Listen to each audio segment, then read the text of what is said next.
Hello दोस्तों, मैं आपके लिए लेके आया हूँ 10 मिनट कॉन्सेप्ट। 10 मिनट में हम कोई भी एक इंपॉर्टेंट टॉपिक पढ़ते हैं और उसके सारे प्रीवियस ईयर क्वेश्चन, सारे संभावित क्वेश्चन करते हैं। चलिए, आज का जो हमारा टॉपिक है वह क्या है? उत्तर वैदिक काल। उत्तर वैदिक काल, इसका समय क्या था, इसका कालखंड क्या था? 1000 ईसा पूर्व से 500 ईसा पूर्व।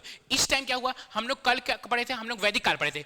उस टाइम जो हमारे आर्यंस थे वो कहाँ पे थे? सप्त सिंधु प्रदेश में थे। अब क्या आर्यंस कहाँ पे आ जाएंगे? आर्यंस आ जाएंगे गैंगटिक प्लेन में। आर्यंस कहाँ आ जाएंगे? आर्यन पूर्व की ओर बढ़ते हुए कहाँ? उत्तर प्रदेश, कौशल और वैदेही, उत्तर बिहार वैदेही में आ जाएंगे। ठीक है, पहले जो हमारे वैदिक काल में थे उसमें आर्यन कैसे देहाती और अर्ध खाना बदोशी जीवन शैली जीते थे। पर अब जब उत्तर वैदिक काल आ जाएगा तो क्या होगा? व्यवस्थित और कृषि प्रधान समाज हो जाएगा। उत्तर वैदिक काल में अभी क्या हो जाएगा? अब ये कृषि करने लगेंगे तो इन लोगों का व्यवस्थित और कृषि प्रधान समाज हो जाएगा। अब हम लोग क्या पढ़ने वाले हैं कि इन दोनों में डिफरेंस, उत्तर वैदिक काल में और वैदिक काल में, इन्हीं दोनों के डिफरेंस में आपको मैं पूरा वैदिक काल ही समझा दूंगा इन दोनों के डिफरेंस में। ठीक है, चलिए देखते हैं। पहला क्या है हमारा वैदिक काल? कितना है? 1500 से 1000 ईसा पूर्व। उत्तर वैदिक क्या है? 1000 से 600 ईसा पूर्व। ठीक है, धार्मिक जीवन क्या था इनका? धार्मिक जीवन जो उत्तर वैदिक काल था, सरल यज्ञ और प्रकृति की पूजा, इंद्र, अग्नि और वरुण देवताओं की पूजा। इसमें क्या है आपका? यज्ञ और कर्मकांड जटिल हो गए और भगवान भी बदल गए। अब भगवान किसके कौन से हैं? रुद्र भगवान, प्रजापति भगवान, ठीक है, विष्णु भगवान आ गए इसमें। मेन आपका सामाजिक व्यवस्था क्या था? सामान्य आधारित व्यवस्था, वर्ण व्यवस्था लचीली थी। पर इसमें क्या हो गई? वर्ण व्यवस्था कठोर हो गई, जाति आधारित भेदभाव शुरू हो गया। आपका जो उत्तर वैदिक काल में क्या हुआ? जाति आधारित भेदभाव शुरू हो गया। राजनीतिक व्यवस्था क्या हो गई? जन सभा समिति जैसे जनतांत्रिक संस्था प्रभावशाली थे। पर इसमें क्या होगा? इसमें राजा प्रभावशाली हो जाएगा, राजा बहुत स्ट्रांग हो जाएगा। क्या हो जाएगा? राजतंत्र मजबूत हो जाएगा। आप किसमें? उत्तर वैदिक काल में। आपका आर्थिक जीवन क्या था? मुख्य रूप से पशुपालन करते थे। जो हमारे वैदिक काल में थे उनमें पशुपालन करते थे। पर इसमें क्या करेंगे? इसमें कृषि करने लगेंगे। इसमें क्या करने लगेंगे? कृषि करने लगेंगे। इसमें साहित्य क्या है? जो हमारा जो आपका वैदिक काल है इसमें सिर्फ ऋग्वेद रचा गया है ना। इसमें क्या है? यजुर्वेद, सामवेद, अथर्ववेद, ब्राह्मण ग्रंथ, उपनिषद सब हमारा उत्तर वैदिक काल में रचा गया है। महिलाओं की स्थिति कैसी? महिलाओं की स्थिति सामान्य, महिलाओं को सामान्य प्राप्त था, शिक्षा और यज्ञ में भाग ले सकती थी। पर देखिए महिलाओं की स्थिति में क्या हो गई? कमजोर। उत्तर वैदिक काल में महिलाओं की स्थिति भी कमजोर हो गई। ठीक है, यज्ञ और शिक्षा में भागीदारी सीमित हो गई। मतलब महिलाओं की जो यज्ञ और शिक्षा में भागीदारी थी, वह यज्ञ में और शिक्षा में भागीदारी बहुत ही कम हो गई, आपकी सीमित हो गई। किसमें? उत्तर वैदिक काल में। ठीक है, उत्तर वैदिक काल में लगभग सभी कुछ मतलब अच्छा नहीं होगा। देखिए, अगर हम लोग देवता पर ध्यान दें तो उत्तर वैदिक, आपका वैदिक काल के देवता कौन से थे? इंद्र थे, अग्नि थे, वरुण थे, मिश्र थे, आपका घोष थे, पूषण थे, यम थे, सोम थे, ये सब थे। अब आपका हम लोग उत्तर वैदिक काल में कहते हैं विष्णु, रुद्र और प्रजापति। उत्तर वैदिक काल के अगर आपको भगवान पूछेगा तो क्या कौन है? विष्णु है, रुद्र है, प्रजापति है। पूषण जो क्या थे? मवेशियों की रक्षा करते थे। अब वो शूद्रों के देवता बन गए। पहले पूषण को थे वो मवेशियों के देवता थे, अब क्या? अब वो शूद्रों के देवता बन गए। ठीक है, शूद्र पढ़ेंगे हम लोग क्या होगा, है ना। अब और कौन कौन सी देवता था हमारा वैदिक काल में? उषा और सरस्वती। ठीक है, यज्ञ कैसा था? यज्ञ भजन और प्रार्थनाएं की जाती थी यज्ञ में, है ना। गणित और पशु शरीर रचना विज्ञान की ज्ञान विस्तार और विकास भी हुआ इसमें। देखिए हमारे वैदिक काल में आप देखिए इसमें क्या? इसमें पूरा राजा के इर्द गिर्द यज्ञ होगा। क्या होगा? आपका अश्वमेध यज्ञ होगा, वाजपेयी यज्ञ होगा, राजसूय यज्ञ होगा। ये सब यज्ञ हो ही क्यों रहा है? राजा की विस्तार निधि थी। विस्तारवादी राजा अपना क्या? अपना जो जहां पे रूल करा उसको विस्तार करना चाहता था, तो ये सब यज्ञ करवाता था राजा। ठीक है, व्यावसायिक गतिविधि कैसी थी? व्यावसायिक पहले क्या करते? वो पशुपालन करते थे। आपके वैदिक काल में वो पशुपालन करते थे। पर उत्तर वैदिक काल में क्या हो गए? वो कृषि प्रधान हो गए। मतलब उत्तर वैदिक काल में देखिए उन लोग पशुपालन करते थे तो यहां से वहां घूमते रहते थे उत्तर वैदिक काल में, आपका वैदिक काल में। पर उत्तर वैदिक काल में क्या हो गया? उन लोग कृषि हो गए तो एक ही जगह अब वो स्थिर हो गए। ठीक है, पहले वाला घुमंतु थे, अब ये स्थिर हो गए क्योंकि आप कृषि करने लगे। कृषि को आएंगे तभी ना, टाइम लगता है उसको उगने में कृषि को। चलिए, अब कृषि क्या था? जो जौ के साथ किसी अन्य अनाज का उल्लेख नहीं है कृषि में। जब आपको जो आपका वैदिक काल है उसमें सिर्फ जौ का उल्लेख है, पर इसमें अब सब कुछ आ जाएगा। आपका चावल आ जाएगा, गेहूं आ जाएगा, दाल आ जाएगा, मसूर आ जाएगा, गन्ना आ जाएगा। इसका जो पीडीएफ है मैं टेलीग्राम चैनल में, सीजीपीएससी नॉलेज के टेलीग्राम चैनल में शेयर करता हूं।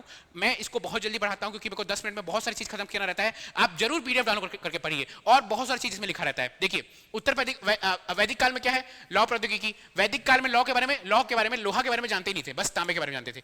पर उत्तर वैदिक काल में लोहा के बारे में जाने लगे तो कुल्हाड़ियां बनने लगी। ठीक है, हल लोहे के हल बनने लगे, नोखी लोहे के हल बनने लगे। अब क्या? लेन देन। उस टाइम लेन देन क्या था आपका गौ का लेन देन था, मेन क्या था गौ के विनियम होते थे। पर इसमें क्या है, इसमें निष्क नामक क्या सोने के सिक्के के विनियम होने लगे। मतलब उस टाइम अगर आपको कुछ चीज लेना है तो आप एक गाय दीजिए और वो अपना कुछ भी आपको सामान आपको दे सकता है। पर इसमें क्या होगा, निष्क का सिक्का, मतलब निष्क का सिक्का का विनियम होने का। वर्ण व्यवस्था क्या थी, कोई वर्ण व्यवस्था नहीं थी आपकी, जो वैदिक काल में कोई वर्ण व्यवस्था नहीं थी। पर उत्तर वैदिक काल में क्या होगी, वर्ण व्यवस्था होगी। ब्राह्मण हो गए, क्षत्रिय हो गए, वैश्य हो गए, शूद्र हो गए, ये एक 4 वर्ण बन गया, ब्राह्मण क्षत्रिय वैश्य और शूद्र। ठीक है, चलिए आगे देखते हैं हम लोग। आगे और क्या क्या डिफरेंस है, आगे है वर्ण आश्रम। अब इसमें कुछ वर्ण आश्रम नहीं था, जो आपका वैदिक काल में इसमें कोई वर्ण आश्रम नहीं था वैदिक काल में, लेकिन उत्तर वैदिक काल में 4 हो गए। जीवन के 4 चरणों के उल्लेख हैं। एक क्या है आपका ब्रह्मचर्य, पहले आप ब्रह्मचर्य रहो, विद्यार्थी जीवन है, गृहस्थ जीवन, फिर शादी कर लो आप, फिर वानप्रस्थ जीवन, फिर आप जंगल में चले जाओ, फिर संन्यास ले लो। ठीक है, तो 4 तक क्या भैया याद रखना पड़ेगा, एक क्या है ब्रह्मचर्य, दूसरा गृहस्थ, तीसरा वानप्रस्थ, आगे चौथा संन्यास, है ना। गोत्र प्रणाली, उत्तर वैदिक काल में गोत्र जैसी कुछ चीज नहीं थी। इसमें क्या है, इसमें गोत्र आ गया। गोत्र क्या है, जो हमारे जिसके पूर्वज सेम थे उनको सेम गोत्र कहा जाता था, और सेम गोत्र वाले क्या कर सकते थे, शादी कर सकते हैं। ऐसी ट्राइब्स में भी होता है, अगर आप ट्राइब्स पढ़ते होंगे छत्तीसगढ़ के ट्राइब्स में, सेम गोत्र वाले शादी नहीं करते हैं। ठीक है, व्यवसाय क्या था, व्यवसाय जन्म पर आधारित नहीं था। अब क्या है, यह व्यवसाय जन्म पर आधारित, क्या राजा का बेटा ही राजा बनेगा। ठीक है, कोई बहुत फेमस पिक्चर का डायलॉग है। मुखिया या राजा क्या था, जन का नेतृत्व करता राजा था, है ना, जन का नेतृत्व करता था। अब वो क्या करता था, वह मवेशियों की सुरक्षा करता था। पर इसमें राजा क्या कर रहा है, राजन या मुखिया कर रहा है, वह क्षेत्र, जिस क्षेत्र में वो राज कर रहा है, वो उस भूमि की रक्षा कर रहा है। तो सब कुछ बदल जा रहा है आपका वैदिक काल से उत्तर वैदिक काल में बहुत चेंजेस आ रही हैं। ठीक है, इसी चेंजेस से बहुत क्वेश्चन आते हैं उठा के। ठीक है, अब पहले क्या था, बस एक ही कर लिया जाता था भैया, जो था बलि, वो भी देना अनिवार्य नहीं था, स्वैच्छिक था। पर क्या हो गया, अब जब उत्तर वैदिक काल आ गया तो बहुत सारे कर आ गए, बलि आ गया, भागा आ गया, शुल्क आ गया, और ये नियमित कर दिए कि ये कर आपको देना ही है। ठीक है, ब्राह्मणों की स्थिति उत्तर वैदिक काल में क्या, बड़े बड़े यज्ञ बलिदान होते थे जिन्हें पुरोहित द्वारा किया जाता था। उपहारों का एक बड़ा हिस्सा मिलता था, मतलब राजा क्या उपहार करते थे, किसको, आपको पुरोहित को। पर इसमें क्या हो गया, देखिए इस काल में पुरोहित की स्थिति देवताओं के बराबर होगी, मतलब पुरोहित की स्थिति, जो ब्राह्मणों की स्थिति क्या होगी, वो देवताओं के बराबर होगी। किसमें, आपका उत्तर वैदिक काल में। चलिए आगे देखते हैं हम लोग। वैदिक काल में गाय का महत्व, ये भी इससे बहुत उठा के क्वेश्चन पूछा गया है। गाय का महत्व, ये देखिए हमारी प्यारी गाय है। ठीक है, गाय का महत्व, गौ जिसका अर्थ क्या है, गाय है। इसमें बहुत सारे शब्द हैं, जैसे एक होता है गोमद। गोमद क्या है, एक धनी व्यक्ति जिसके पास बहुत सारी मवेशी, बहुत सारी गाय होती, उसको गोमद कहते थे। एक थे गोपति राजा या गायों की रक्षा करने वाला, जो गायों की रक्षा करने वाला राजा था ना, वो कौन था, गोपति था। गोधली का था, कल हम लोग पढ़े थे, समय का माप, जब शाम को गाय आती थी उसका पैर धोते थे तो उसको गोधली कहते थे। ठीक है, अब क्या था, गो व्यक्ति क्या, दूरी का माप। ठीक है, अब गौ विषय क्या था, मवेशियों के लिए युद्ध और धन हासिल करना। ये मैं उत्तर वैदिक और वैदिक दोनों की बात कर रहा हूं। इसमें गाय का क्या होता था, उस टाइम वैदिक और उत्तर वैदिक में मेन जो लड़ाई होता था, उन लोग गाय के लिए होता था लड़ाई, कि इतनी सारी गाय मेरी, ये गाय मेरी, ये गाय तेरी। ठीक है, चलिए आगे देखते हैं, है ना। एक क्या है, गौवेशन। गौवेशन का मतलब क्या था, खोज या तलाश होती है। एक होती दुहित्री, बेटी को कहा जाता था, अर्थात वह जो गायों की दूती थी। देखिए यही दुहित्री से क्या बन गया, आगे जाके दुलारी बन जाएगा, बेटी दुलारी हो जाएगी। तो ये दुहित्री थी, क्या गाय को दूती थी, इसलिए दुहित्री कहते थे बेटी को। ठीक है, अब ये आगे जाके क्या कहना रहेगा, अब भ्रंश होगा इसका, ये कहना आएगा दुलारी कहलाएगा। ठीक है, चलिए आगे बढ़ते हैं। उत्तर वैदिक काल में राजनीति, देखिए उत्तर वैदिक काल में क्या था, मेन क्या था, पहले तो जन थे, जन मतलब लोग समूह में रहते थे। अब उसका जो राजा था उसको क्या कहता था, राजन कहता था। अब राजन ये क्या था, वैदिक काल में था। अब उत्तर वैदिक काल में क्या, यह जन अब जनपद बन गया। जनपद एक जगह जहां पे लोग रह रहे हैं, जनपद की अवधारणा आ गई, है ना। जनपद क्या था, क्षेत्र था। और राष्ट्र शब्द का पहली बार प्रयोग कहां है, आपका उत्तर वैदिक काल में। प्रश्न आ सकता है कि राष्ट्र शब्द का पहली बार प्रयोग कहां हुआ है, तो कहां हुआ है भैया, उत्तर वैदिक काल में। चलिए आगे देखते हैं। ये देखिए कितना सुंदर था हम लोग का वैदिक काल। चलिए देखते हैं, ये देखिए अब राजा के बारे में क्या बोल रहा है ना। जनजाति के प्रमुख योद्धा कौन थे भैया, राजा प्रमुख। वो क्या, क्षेत्र के रक्षक। उस टाइम क्षेत्र के रक्षक नहीं थे, वह मवेशियों के रक्षक थे। किसमें, वैदिक काल में। उत्तर वैदिक काल में ये क्षेत्र के रक्षक थे, इसलिए कई बार क्षत्रिय भी बन गए थे, वही क्षत्रिय बन गए थे। ठीक है, देखिए अब इसमें कर क्या था उस टाइम उत्तर वैदिक काल में, आपको पता है हमें, एक बलि कर था। बलि कर क्या था, कृषि उपज पर। दूसरा शुल्क कर, ये परिवहन पर, किसी भी रास्ते में अगर आप जा रहे हैं तो उसको टोल टैक्स समझ लीजिए। तीसरा क्या था, भागा क्या था, उपज का हिस्सा। भागा क्या था, उपज का हिस्सा। ये 3 तरह का कर था। ये देखिए ऐसे कर लेते थे, और ये क्या है, हमारे राजा थे। ठीक है, चलिए आगे देखते हैं हम लोग। अब राजा की वैधता पहले क्या था कि राजा ऐसा फिक्स नहीं था कि वंश, मतलब मैं राजा तो मेरा बेटा राजा, ऐसा आपका वैदिक काल में फिक्स नहीं था। मतलब ऐसा हो भी सकता था, नहीं भी हो सकता था, लेकिन वैदिक काल में ये फिक्स हो कि राजा का बेटा ही राजा बनेगा। ठीक है, राजा का बेटा ही पद हो गया, है ना। और कौन कौन सा यज्ञ करवाते थे? वाजपेयी यज्ञ, राजसूय यज्ञ, ये सब यज्ञ होने लगा राजा का। ठीक है, देखिए राजसूय यज्ञ करवा रहे राजा जी। चलिए आगे बढ़ते हैं। अब देखते हैं स्थिति, ब्राह्मणों की स्थिति क्या थी? ब्राह्मणों की स्थिति, पुरोहितों की स्थिति क्या? देवता समान थी। ये देवता देखिए, राजा लोग जय कर रहे हैं। ब्राह्मणों की स्थिति किसकी? देवता के समान हो गई थी। आपकी किसकी? ब्राह्मणों की स्थिति या पुरोहितों की स्थिति। चलिए आगे देखते हैं हम लोग। उत्तर वैदिक काल का समय, उत्तर वैदिक काल में समाज कैसा था? कैसा था? पितृसत्तात्मक था। क्या? पेट्रियार्कल सोसाइटी था, है ना। इसमें एक कॉन्सेप्ट आता है गृहपति, जो घर का जो हेड था उसको क्या कहते थे हम लोग? गृहपति कहते थे। और एक था गोत्र प्रणाली शुरू हो गया। ये उत्तर वैदिक काल में शुरू हुआ कि जिनका क्या होता था? गोत्र प्रणाली क्या होता था? गोत्र के सदस्यों के बीच में विवाह नहीं होता था। और गोत्र होता क्या था? जिनके पूर्वज समान थे, एक ही पूर्वज के वंशज को क्या कहते थे? गोत्र कहते थे। और देखिए अगर आप ट्राइब्स पढ़ते होंगे छत्तीसगढ़ में ट्राइब्स, तो उन लोग समगोत्री विवाह नहीं करते हैं, एक गोत्र में विवाह नहीं करते हैं। ठीक है, इन लोग भी नहीं करते थे समगोत्री विवाह। चलिए आगे देखते हैं। अब 4 वर्ण बन गए। सबसे ऊपर कौन थे? सबसे ऊपर से ब्राह्मण, फिर उससे नीचे क्षत्रिय, उससे नीचे वैश्य और उससे नीचे शूद्र। ठीक है, ब्राह्मण, क्षत्रिय, वैश्य, शूद्र, ये 4 वर्ण हो गए। अब 4 वर्ण के बारे में थोड़ा हम डिटेल में देखते हैं। 4 वर्ण के बारे में। ब्राह्मण वेदों का अध्ययन करते थे। देखिए वेदों का अध्ययन करते थे, है ना, अध्ययन करता, धार्मिक अनुष्ठान करवाते थे, धार्मिक अनुष्ठान, है ना, और आध्यात्मिक मार्गदर्शन प्रदान करते थे, आध्यात्मिक मार्गदर्शन प्रदान करते थे। अभी भी वो कर रहे हैं हमारे यहाँ के ब्राह्मण, अभी भी करते हैं यही सब चीज। ठीक है, अब क्षत्रिय क्या करते थे? क्षत्रिय युद्ध के माध्यम से आगे लोगों का मदद करते थे। क्षत्रिय जितने भी राजा थे वो क्षत्रिय थे। ठीक है, रक्षा करते थे, न्याय करते थे, कानून और व्यवस्था बनाए रखते थे, वो क्षत्रिय थे। देखिए राजा जा रहा है घोड़ा में किसी को मारने।